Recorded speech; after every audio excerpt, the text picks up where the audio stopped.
di jalan Allah. Ini Masjid Enam Syuhada lagi dikunjungi sama Ketua Hilmi. Modal awalnya berapa Pak Yudi Pramuko? 750.000 rupiah aja. Jadi ini 500 jutaan nih barang. Sekarang udah habis 310. Masya Allah, tuh udah pakai keramik, laponnya tinggal. Granit tuh kayak marmer. Tuh, Masya Allah nih, sampai juga kita ke sini.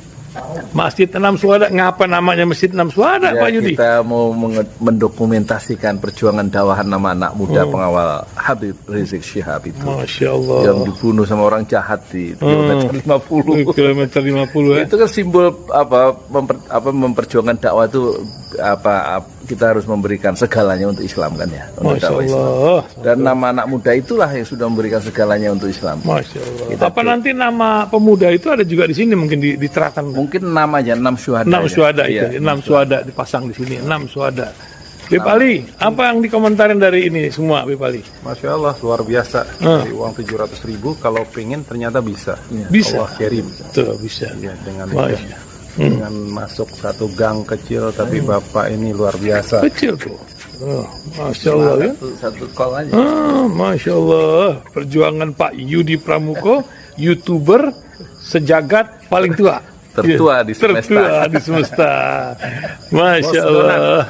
Tukang donat. Tukang donat. Tukang donat dari Paru. Ini saya laporkan dari lapangan ini, langsung dari Masjid Enam Syuhada. Masya Allah. Dan ini dia. Dalam lihat ah. Tuh lihat tuh masjidnya, tuh imamnya di situ tuh. Malam-malam lagi kita. Masya Allah. Masih kurang nih. Atapnya katanya transfer aja. Assalamualaikum warahmatullahi wabarakatuh. Alhamdulillah wassalatu wassalamu ala rasulillah. Kita belajar ya dari debat capres kemarin yang kedua antara Anies dan Prabowo.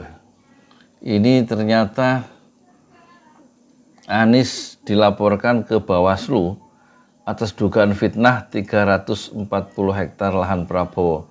Malah jadi bumerang karena akan menyeret Jokowi, kata Mas Piu di Twitternya ya. Kita lihat ya. Tidak ada yang perlu dirahasiakan. Bapak Presiden menyampaikan Bapak punya lahan lebih dari 340.000 hektar, sementara TNI kita, prajurit kita, selebih dari separuh tidak punya rumah dinas. Itu fakta. Tidak perlu dibicarakan secara tertutup. Itu kekurangan yang harus kita perbaiki. Dan Serangan tajam ya, lihat matanya Anies ya. Dia betul-betul menghajar Prabowo secara frontal ya. ketika tadi Bapak mengatakan Bapak akan meningkatkan kesejahteraan, Pak, Bapak ini sudah Menhan selama 4 tahun, hampir 5 tahun, bukan calon Menhan. Jadi harusnya menunjukkan inilah yang sudah saya kerjakan, bukan mengatakan apa yang akan dilakukan. Nah, saya menyampaikan bila saya ditugasi maka kenaikan gaji dilakukan tiap tahun. Maka Kenaikan gaji tentara dilakukan tiap tahun dan perumahan prajurit TNI dipastikan dibangun sehingga mereka tidak perlu ngekos, tidak perlu mereka sewa, dan mereka bisa tenang. Mereka diminta mempertahankan setiap jengkal, tapi kita tidak memberikan tempat tinggal bagi mereka berdinas. Itu tidak benar, itu harus dikoreksi. Dia betul-betul marah ya. Marah dalam satu debat, dia menyerang. Dan Prabowo tampaknya cukup tertunduk lesu. Satu kesejahteraan TNI yang tidak digarap, yang seharusnya itu digarap sejak awal, tapi justru menggarap food estate yang menghabiskan dana triliunan ya.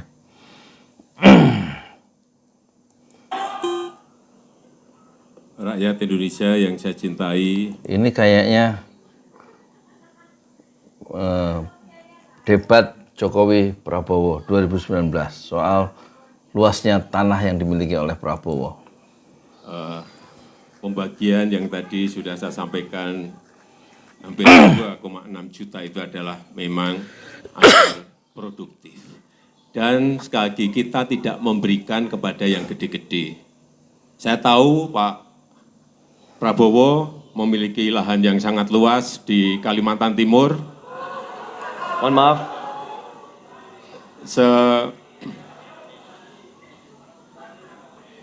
sebesar 220.000 hektar.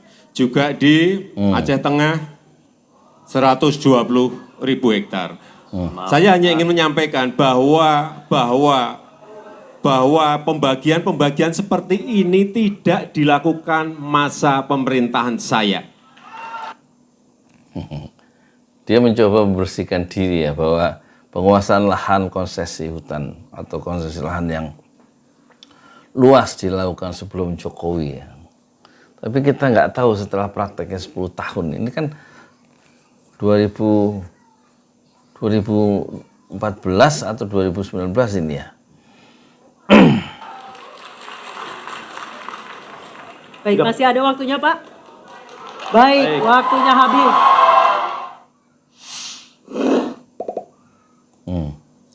Jadi Prabowo tampaknya mulai tersudut ya. Kita lihat ini Anies ngomong apa. Dan lebih jauh lagi, ironisnya, Kementerian Pertahanan menjadi kementerian yang dibobol oleh hacker 2023. Sebuah ironi. Karena itu kita ingin mengembalikan. Dan 700 triliun anggaran Kementerian Pertahanan tidak bisa mempertahankan itu. Justru digunakan untuk membeli alat-alat alutsista yang bekas. Di saat tentara kita lebih dari separuh tidak memiliki rumah dinas. Dan lebih jauh lagi, ironisnya, Kementerian Pertahanan menjadi kementerian yang dibobol oleh hacker 2023. Sebuah ironi. Karena itu kita ingin mengembalikan.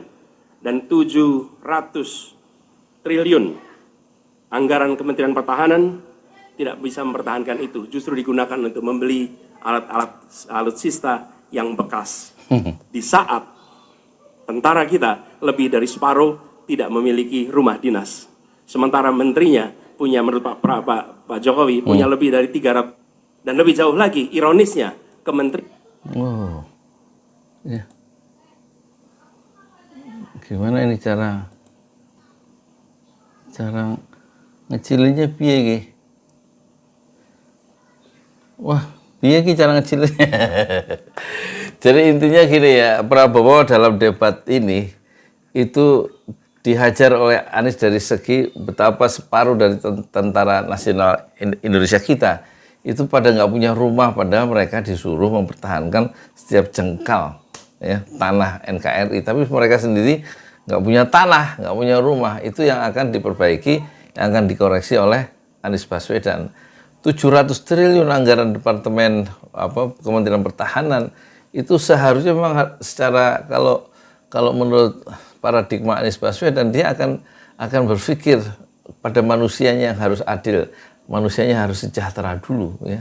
Bukan terus anggaran itu dialokasikan untuk membangun yang bukan manusia, tapi kesejahteraan, kebahagiaan manusia. Serangan-serangan dari Anies Baswedan terhadap Prabowo tampaknya betul-betul Prabowo nggak berkutik. Apalagi kegagalan food estate yang merusak lingkungan, kata Anies Baswedan di video yang lain. Dan tidak menghasilkan dan membuang banyak uang.